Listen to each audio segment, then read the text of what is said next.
Why don't you describe for me, as vividly as you can, what it is you're worried about, what it is that the nightmare scenario looks like? Fortunately, there's very few things, and most of them are very low probability.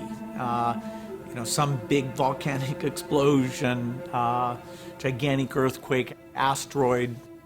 At least in the nuclear case, you've got to say we take it quite seriously. We budget a lot of money, have a lot of people who think about nuclear deterrence, and I'm very glad that work's being done, and I rate the chance of a nuclear war in my lifetime as being fairly low. I rate the chance of a widespread epidemic far worse than Ebola in my lifetime is well over 50%. If we look at the 20th century and we look at the death chart of the 20th century, I think everybody would say, oh yeah, there must be a spike for World War I. Sure enough, there it is, like 25 million. And there must be a big spike for World War II, and there it is, it's like 65 million.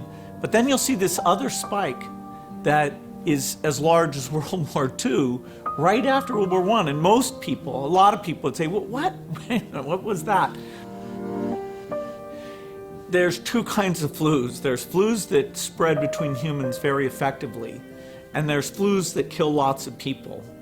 And those two properties have only been combined into a widespread flu once in history. Well, that is Spanish flu. We have no idea where it came from.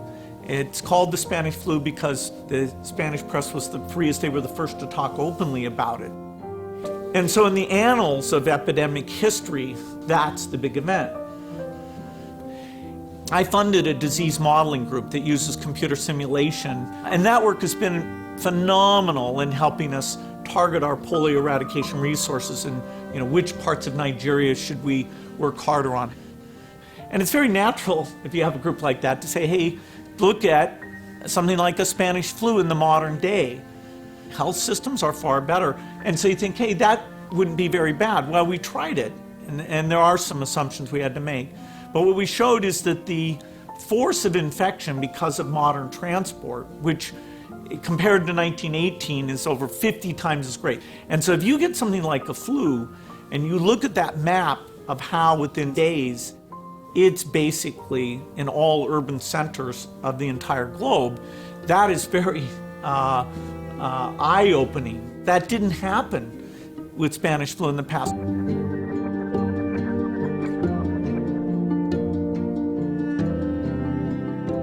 The opportunity to do more than just let it run its course is really only in the last decade. Basically, when you talk about drugs, you can talk about small molecules or talk about these complex biological protein-like things, of which there's a subclass called antibodies. Antibodies are the molecules that the immune system naturally builds to attack disease.